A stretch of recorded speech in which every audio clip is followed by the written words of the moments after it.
havia esse desafio em relação ao início do programa de privatizações, de concessões, mas tem toda a necessidade também de o país conseguir retomar investimentos. Isso é fundamental também para estimular a retomada da atividade com maior vigor. E nós vamos conversar sobre isso agora com Cláudio Fristach, economista, diretor da Interb Consultoria, a Interb que acaba de divulgar um estudo exatamente sobre o que se pode esperar em termos de investimentos neste ano. Doutor Cláudio, boa tarde. Boa tarde, Denise, para você, todos os ouvintes, todas as pessoas que nos veem e nos ouvem, né? Exatamente. Bom, primeiro nós tivemos o resultado desse leilão hoje dos aeroportos, o questionamento de o governo ter conseguido só o valor mínimo, foram 2.377 bilhões à vista com o leilão de 12 aeroportos, né? A outorga variável vai ser paga ao longo de 30 anos, a ágio passou de 4.700% pelo bloco centro-oeste. Agora, tem esse estudo que fala que mesmo com todos os programas já apresentados pelo governo, as indicações de privatizações, pouco se pode esperar este ano, é isso mesmo? Olha, Denise, em termos de investimento, sim. Quando nós falamos, eu acho que em primeiro lugar, eu acho que o leilão de hoje foi um sucesso sob todos os aspectos. O fato de nós termos, primeiro, uma grande nova operadora no Brasil, que é a AENA, né, que é a operadora do aeroporto de Madrid. Isso diz muito sobre também a contínua atração, a atratividade do nosso país e particularmente no segmento de aeroportos, né? Então esse é um fator importante.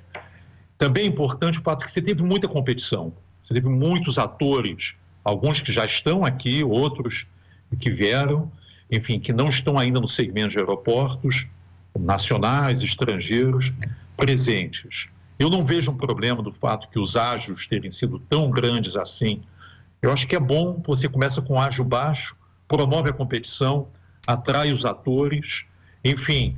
E o importante é você manter a competição de tal maneira que nós tenhamos bons resultados, agora e no futuro, né? Mais importante ainda é no futuro. Mais importante até que o valor do ágio é a qualidade dos serviços que os novos operadores vão apresentar. Agora, em termos de investimento, Denise, propriamente dito, isso aí nós não vamos ainda ver os resultados esse ano por uma razão muito simples.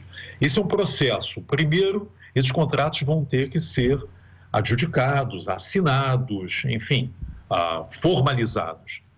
Segundo lugar, os investimentos vão se dar definitivamente, quando você está falando assim, desembolsos, pelo menos na nossa perspectiva, a partir de 2020. Porque o governo é novo, ainda tem um elemento também de incerteza quando se vai além dos aeroportos, né, para os investimentos em infraestrutura como um todo. Então, o que nós estamos projetando para esse ano de 2019 é algo em torno que abaixo 1,8% do PIB, somando público, privado e todas as instâncias. Nós deveríamos estar investindo, evidentemente, muito mais do que isso. Se o governo acertar nas reformas fundamentais, começando pela reforma da Previdência, seguindo pela reforma administrativa, reorganizando nossas contas públicas, garantindo a solvência do Estado e reformando o Estado, eu acho que aí sim nós vamos ver uma retomada muito forte, bem mais forte, certamente, dos investimentos em infraestrutura nos próximos anos. E se tudo der certo, nós podemos chegar a algo que nós almejamos há muitos anos, que é chegar em torno de 4% do PIB no último ano desse governo, que é 2022. Então temos um longo caminho, e esse caminho passa, por um lado, assim, por leilões bem-sucedidos como o de hoje, mas talvez mais importante, ele passe efetivamente pela aprovação das reformas no Congresso e apoio da sociedade por essas reformas, né? Em relação às privatizações e concessões, eu acho que a sinalização de uma melhoria da infraestrutura do país já é um dado muito positivo, porque o Brasil precisa contar com isso. Há muito tempo a gente sabe das carências enormes que nós temos nas várias áreas e a insistência do setor público em manter o controle. A gente viu que isso foi alvo, inclusive, de corrupção. Então, se tem vários benefícios transferindo para o setor privado a administração de muitas áreas hoje que estão por conta do setor público, né? Denise, o setor privado já faz um certo esforço. No Brasil, aproximadamente 2/3 dos investimentos em infraestrutura. O que é infraestrutura? São rodovias, ferrovias, assim, transportes.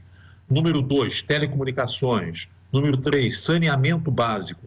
Número 4, enfim, setor elétrico, né? 2/3 dos investimentos já são do setor privado.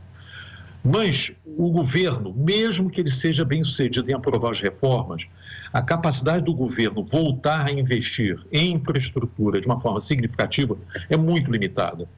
Isso quer dizer que nos próximos anos o setor privado vai ser chamado inelutavelmente a contribuir ainda mais, ou seja, ir além dos 2/3. Existem alguns países que conseguem isso, outros não. Mas no nosso caso nós não temos escolha, né? O setor público está, enfim, em péssimas condições fiscais, nós sabemos disso.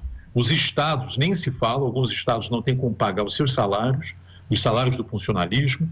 Enfim, municípios não estão bem. Isso quer dizer que vai caber ao setor privado, enfim, dentro de um ambiente de negócios mais favorável, com menor insegurança jurídica, com maior previsibilidade regulatória, com a aprovação de um conjunto de legislações que hoje, inclusive, já estão no Congresso. Enfim, vai caber, então, ao setor privado, enfim, responder e ser responsável, eu diria o seguinte, nos próximos anos, por algo entre 80% e 90% dos investimentos em infraestrutura. Fora isso, nós não temos salvação. Isso quer dizer que o programa de privatização em infraestrutura é igualmente importante. Privatização no sentido de transferir ativos que hoje estão sendo geridos pelos governos, seja federal, estadual e até municipal, para o setor privado. Então, é uma agenda muito pesada, é uma agenda difícil, uma agenda complexa, enfim, e que precisa, em primeiro lugar, do apoio e da compreensão da sociedade e, claro, do apoio e da compreensão do Congresso, né? E as iniciativas têm que vir, em parte do governo, em parte do Congresso, mas fundamentalmente do governo, né?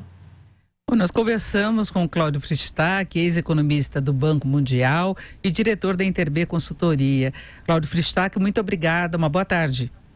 Boa tarde para você, Denise, e todos vocês.